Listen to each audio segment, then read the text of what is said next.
कोटपार शाढ़ीर चाहिदा काहींरे केते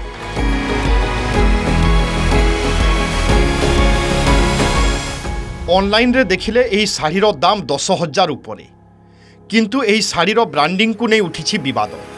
कहार एही शाढ़ी मुहामुही कोरापुट एवं नवरंगपुर बुणाकार।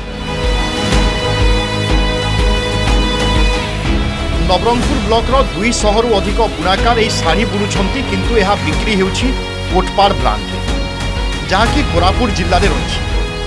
कोटपार ना रे जीआई टैग थिबारु सेठाकार व्यवसायी नवरंगपुर शाढ़ी को कोटपार ब्रांड रे बिक्री करुछंती एवं अधिक लाभ पाउछंती आउ एपटे क्षति सहउछंती बुणाकार।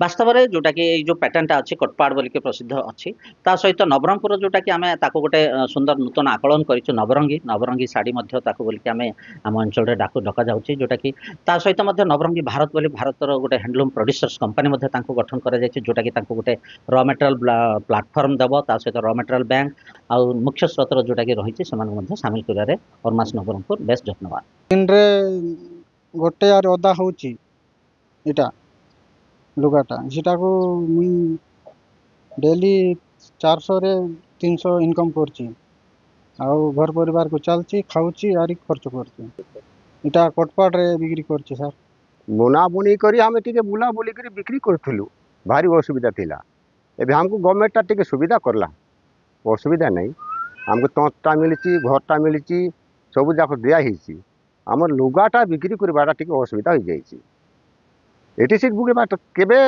अलगा 4 पैसा आज पाइलु बोले काली के 2 पैसा बंते पाइलु गवर्नमेंट जदि हमर लुगाटा नेबे बोले हमको सुविधा थिबो सीटा हमको असुविधा बोले भल अछि। कोटपाड़ रु सूता एवं रंग आणुछंती नवरंगपुर बुणाकार। शाढ़ी बुणिबा परे ताकू कोटपाड़ एवं जगदलपुर व्यवसायी किणी नै कोटपाड़ ब्रांड रे बिक्री करुछंती जहा फल रे एठाकार बुणाकार माने क्षति सहुछंती बोली अभियोग हेउछि। पूर्वरु नवरंगपुर अविभक्त कोरापुट जिल्लार अंश थिला नुआ जिला हेबा परे कोटपाड़ कोरापुट जिल्ला रे रहिला सिना किंतु अधिकांश बुणाकार नवरंगपुर ब्लॉक रे रहिले। गोटिए शाढ़ी पाई 2 जनंकु 7 रु 14 दिन समय लागुछि। सीधा सड़क बिक्री बटार व्यवस्था नथिबारु कारीगर माने क्षति सहुछंती। परिश्रम तुलन में कम लाभ मिलुछि बोली अभियोग हेउछि। तेणु एही शाढ़ी को कोटपाड़ बदल में नवरंगी ना रे ब्रांडिंग करिबा पई सेमाने दाबी करिछंती। मेरे हस्बैंड बुनते हैं, मैं उनकी मदद करती हूँ, सूत बुड़ाने में और धोने में सब काम करती हूँ और ड्राम भी करने लगती हूँ इनका। आम तो नवरंगपुर जिलार लोक आम कोटपाड़ कोरापुट जिला नहीं के दौची आमर जिला प्रशासन आमको टी साहाय्य करले आम निजे बिक्री बटा करी टी लाभ पाई था। पूर्वर अविभक्त कोरापुट जिला थिबा बेले भौगोलिक स्थिति अनुसार कोटपाड़ शाढ़ी ना रे जीआई टैग मिलिथिला। विवाद हेबा परे नवरंगपुर जिला प्रशासन पक्षरु नवरंगी शाढ़ी ना रे शाढ़ी बिक्री आरंभ होईछि। नवरंगी भारत ग्रुप करा जाईछि।